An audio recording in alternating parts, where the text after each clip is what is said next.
Hello guys, very good morning. সবাইকে আবার নতুন করে ওয়েলকাম জানাচ্ছি ব্যাক বেঞ্চের ব্যাচেলারে। আশা করি সবাই ভালো আছো, সুস্থ আছো, মজায় আছো। আজকে কিছু সারপ্রাইজ আছে। তো আমার পাখিগুলোর খাবার শেষ হয়ে গেছিলো।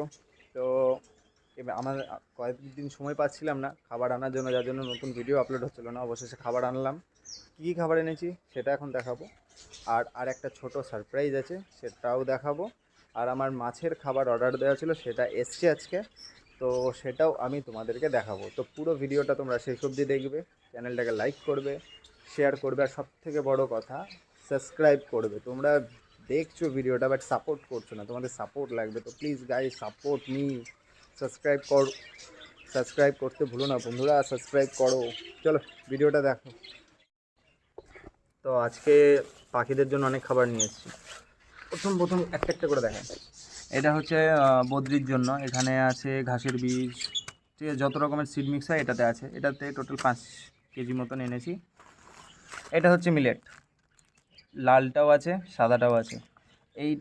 এই মিলেটের পুরো মিক্সচারটা যাবে হাফ বদ্রিরটাই আর হাফ লাভবার্ডেরটাই। লাভবার্ডেরটাতে আছে সবই আছে, যেটা বদ্রির সেটা লাভবার্ডেরও যাচ্ছে। শুধু 3টে জিনিস এক্সট্রা আছে, সেটা হচ্ছে সূর্যমুখী, কুসুম আর হচ্ছে ওটস।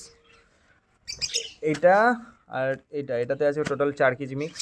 এইটা কম করে হলেও 5.5 কেজি টোটালে।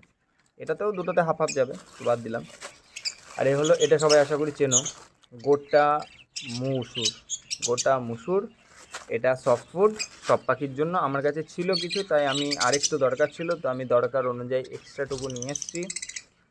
আর এটা কি, এটা হচ্ছে ব্লগ ক্যালসিয়াম ট্যাবলেট, মানে ক্যালসিয়াম ব্লগ। এই যে ব্লগটা, এটা হচ্ছে তোমার পাখি যদি ঘন ঘন ডিম পাড়ে, এই ব্লগটা সব পাখির খাঁচায় একটা করে দিয়ে দিতে পারো, ঠিক আছে। পাখিদের যখন দরকার হবে ওরা এটা খাবে। এটাতে পাখির শরীরে, যে কোনো পাখির শরীরে যখন ক্যালসিয়ামের দরকার হবে, সেই দরকারটা এটা মেটাবে। এটা হচ্ছে ব্লগ বলে, ক্যালসিয়াম ব্লগ। এটা দুটো নিয়ে এসেছি। তো এই ব্লগটা তুমি দুরকমভাবে দিতে পারো, হয় গোটা দিয়ে দিতে পারো, ঠিক আছে, আর না হলে অল্প একটু নিতে হবে। এটাকে ধরো আমি গুঁড়ো করলাম, দিয়ে অল্প একটু গুঁড়ো নিয়ে সেটা পাখির সিড মিক্সে, বা যদি আমি সফট ফুড দিই সফট ফুডের মধ্যে মিক্স করে দিতে পারো, তাহলে এটা সুবিধা। তাহলে তুমি তোমার মতন করে তাদেরকে ক্যালসিয়াম দিচ্ছ, কিন্তু বেশি দেওয়া যাবে না, সপ্তাহে 3 দিন।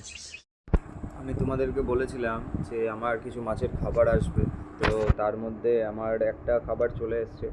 তো এখানটায় আছে হচ্ছে ড্রাই ওয়ার্ম, মানে মাছেদের গাপ্পি, স্পেশালি গাপ্পি বলে না, যে কোনো ফিশ ড্রাই ওয়ার্ম খেতে, মানে ওয়ার্ম খেতে ভালোবাসে, রেড ওয়ার্ম।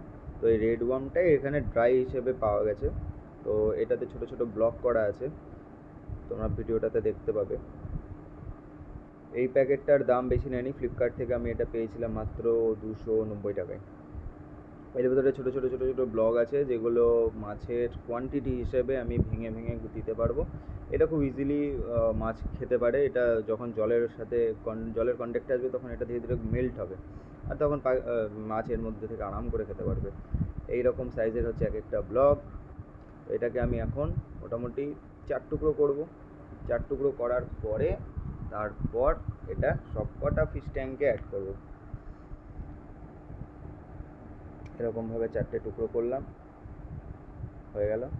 এবার এটা আমি ঢাকনাটা লাগিয়ে দিয়ে তারপর এক্সট্রাটা রেখে দেবো, কারণ আমার পুরোটা লাগবে না, এটার হাফ ইউজ করেছি।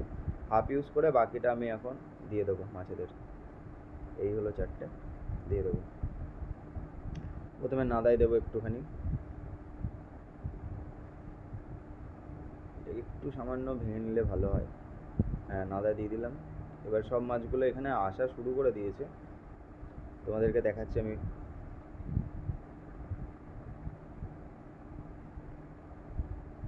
এই দেখো, মাছগুলো সব আসা শুরু করে দিয়েছে, ওটা খাওয়া স্টার্টও করে দিয়েছে। এটা আমার নাদায়, যেখানে সব থেকে বেশি গাপ্পি রাখা আছে সেখানটায়। আর বাকিগুলোতেও আমি অল্প অল্প করে অ্যাড করে দেবো।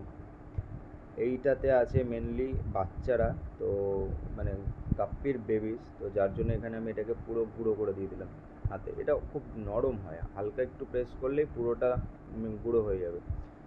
আর এইখানে আমার একটা, এখানে কিছু ব্রিডিং পেয়ার রাখা আছে, যারা ফিমেল, অন্তত যারা বাচ্চা দিচ্ছে। এখানে আমার এক্সোটিক, ওদেরকে সবাইকে দিয়ে দিলাম মোটামুটিভাবে। তো ওরা ওদের মতন খাবে, তোমাদেরকে দেখাচ্ছি ওরা ওদের মতন খাচ্ছে। এখানে একটা এক্সোটিক আছে আর ওর সাথে ওর ফিমেলটা আছে। আর একটা এক্সোটিক আমি আলাদা করে রেখেছি, কারণ বেচারা একা আছে, কী করা যাবে। হ্যাঁ এই দেখো গাপ্পিরা খাওয়া শুরু করে দিয়েছে, আশা করি তোমরা দেখতে পাচ্ছ। দেখো সুন্দর করে ঠোকাঠুকি শুরু, খাওয়া দাওয়া স্টার্ট। ওদের এটা হেভি পছন্দ, এই ড্রাই ওয়ার্ম। তোমরা যদি নর্মাল ওয়ার্ম না পাও, তোমরা ড্রাই ওয়ার্ম কিনতে পারো, সেটা খাওয়াতে পারো। এই দেখো এখানে সব গাপ্পির বেবি রাখা আছে, বেবিরাও স্টার্ট করেছে খাওয়া। আর এখানে কিছু ওই আমি একটা এক্সোটিক গাপ্পি মেল আলাদা করে রেখেছি লোকাল গাপ্পি ফিমেলের।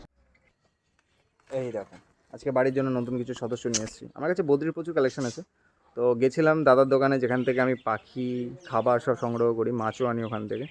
তো ওই দাদার কাছ থেকে আমার এই 4টে পাখি খুব পছন্দ হয়েছে। এই 4টেই বাচ্চা, দেখে নাও, এই 4টেই বেবি। এই 4টে পাখি খুব পছন্দ হয়েছে, এই 4টে পাখি আমি নিয়ে এসেছি, নতুন সদস্য। তো এদের জন্যই আসলে যাওয়া ছিল আমার দরকারটা, এদের জন্যই যাওয়া। গেলাম, এদেরকে নিয়ে এলাম, এবার এদেরকে এখানে সুন্দর করে যত্ন করে ছাড়বো। দেখি এরা কেমন থাকে। এখান থেকে সবথেকে পছন্দ কোনটা হচ্ছে তোমাদের, সেটা আমাকে বলো। সবথেকে সুন্দর যেটা, সেটা কমেন্ট বক্সে বলবে যে কোনটা সুন্দর। 2, 3, 4টে আছে, 4টের মধ্যে কোনটা সুন্দর সেটা আমাকে অবশ্যই কমেন্টে বলবে। আমি তোমাদের কমেন্টের জন্য ওয়েট করব। আর একটা ব্যাপার হচ্ছে, এবার একটু পাখিদের আপডেটটাও দেবো। তো এদেরকে আমি একটু সাইড করে রেখে দিই, এরা এখানে একটু ওয়েট করুক। এদেরকে ছাড়বো, এদেরকে বড় খাঁচায় ছাড়বো না, কারণ বড় খাঁচায় সব ব্রিডিং পেয়ার। তো এরা এখানে আপাতত থাকুক। এবার দেখে ব্রিডিং কেজের। এই হলো আমার কলোনির অবস্থা। তো ওই দেখো ডান দিকে একটা পাখি ঢুকছে হাঁড়িতে, ও ডিম পাড়বে। এখানে প্রচুর পাখি আছে, সব ব্রিডিংয়ের মুডে আছে। ওই দেখো আরেকটা ইয়েলো কালারের, ওটাও ব্রিডিংয়ের মুডে আছে, সব ব্রিডিং মুডে আছে। এরা সব ডিম পাড়বে, তো ওয়েট করতে হবে এদের আপডেটের জন্য। এইবার আমি তোমাদেরকে দেখাবো আমার নেক্সট পাখিগুলোর খাঁচার আপডেট। নাও, এই দেখো সামনে একটা বাচ্চা বসে আছে, দেখতে পাচ্ছ? এটা একটা বাচ্চা। এই দেখো কর্নারে, দাঁড়াও, এই দেখো দেখতে পাচ্ছ কর্নারে একটা বাচ্চা বসে আছে, এটাও একটা বাচ্চা। আমি এবার এখন দুটো বেবি পেয়েছি। আর সামনের যে হাঁড়িটা দেখতে পাচ্ছ, ওই হাঁড়িতে কিছু বেবি আছে, সেটা আমি তোমাদেরকে দেখাচ্ছি। বদ্রির 3টে চিক্স আছে এতে এই হাঁড়িটাতে বদ্রির 3টে চিক্স আছে। নতুন 3টে মেম্বার আসতে চলেছে খুব তাড়াতাড়ি। এরা বেরোবে হাঁড়ি থেকে, তারপর আমার বদ্রির কলোনিতে এদেরকে আমি শিফট করবো। দেখে নাও। কনুরের আপডেট বলতে, কনুরগুলো বন্ডিং স্টার্ট হয়েছে, এরা এখনও ডিম পারবে। আর এইখানে সব পেয়ার বসে আছে। এই এক pair lutino plus white albino, এই এক পেয়ার লুটিনো প্লাস অ্যালবিনো। এরা এখন ডিম পারবে, বাদিকেরগুলো এরা ডিম পারবে, হাঁড়িতে যাওয়া আসা শুরু করে দিয়েছে। এদের আপডেটও খুব তাড়াতাড়ি পাবে। আর এখন নতুন পাখিগুলোকে রিলিজ করার টাইম, তো রিলিজ করা যাক। চলো আমরা সবাই মিলে পাখিগুলোকে রিলিজ করি। পাখিগুলো রিলিজ করে দিয়েছি, 4টে পাখি রিলিজ করে দিয়েছি, 4টেই বাচ্চা। এই উপরে একটা বসে আছে আর নিচে 3টে, এই 3টেই বাচ্চা, 4টেই বাচ্চা। আমি বাচ্চা আনলাম একটাই কারণ আমি এদের থেকে ভালো ব্রিডিং চাই, যার জন্য আমি এদেরকে নিয়ে এসেছি। বাচ্চা থেকে বড় হবে, এরা নিজেদের মতন এখানে ব্রিড করবে। সবথেকে বড় কথা, তোমাদের প্রশ্ন থাকতে পারে এগুলোকে আমি অ্যাডাল্টের সাথে ছাড়লাম কেন। আমার এইখানে যে 4টে অ্যাডাল্ট পাখি রাখা আছে, এই 4টে অ্যাডাল্ট পাখি সবথেকে ভদ্র পাখি। এরা না মারপিট করে, না কোনো ঝুটঝামেলা করে। এদের এই ছোট কলোনিটা সবথেকে সুন্দর আর সবথেকে ভদ্র, কোনো ঝুটঝামেলা কিচ্ছু করে না, এরা নিজেদের মতন থাকে, খাওয়া দাওয়া করে। চলো, তো বন্ধুরা তোমরা দেখলে আজকে আমার সারাদিনে কী করলাম। আমি আজকে মোটামুটি আমার আজকে সব পাখির খাবার আনা হলো, নতুন কিছু সদস্য আনলাম, সেগুলোকে ছাড়লাম, তাদেরকে নতুন একটা ঘর দিলাম। তারা এখন সুন্দরভাবে এখানে থাকবে, ব্রিড করবে। ওদের পুরো আপডেট তুমি আমার চ্যানেলে পেয়ে যাবে। তার জন্য তোমাকে আমার চ্যানেলটাকে সাবস্ক্রাইব করতে হবে, নোটিফিকেশান বেল আইকনটা অবশ্যই প্রেস করতে হবে, না হলে তোমরা নতুন ভিডিওর কোনো নোটিফিকেশান পাবে না। আর নোটিফিকেশান না পেলে তোমরা পুরো ভিডিওটা মিস করবে, আমি চাই না মিস করো। তো স্টে টিউন।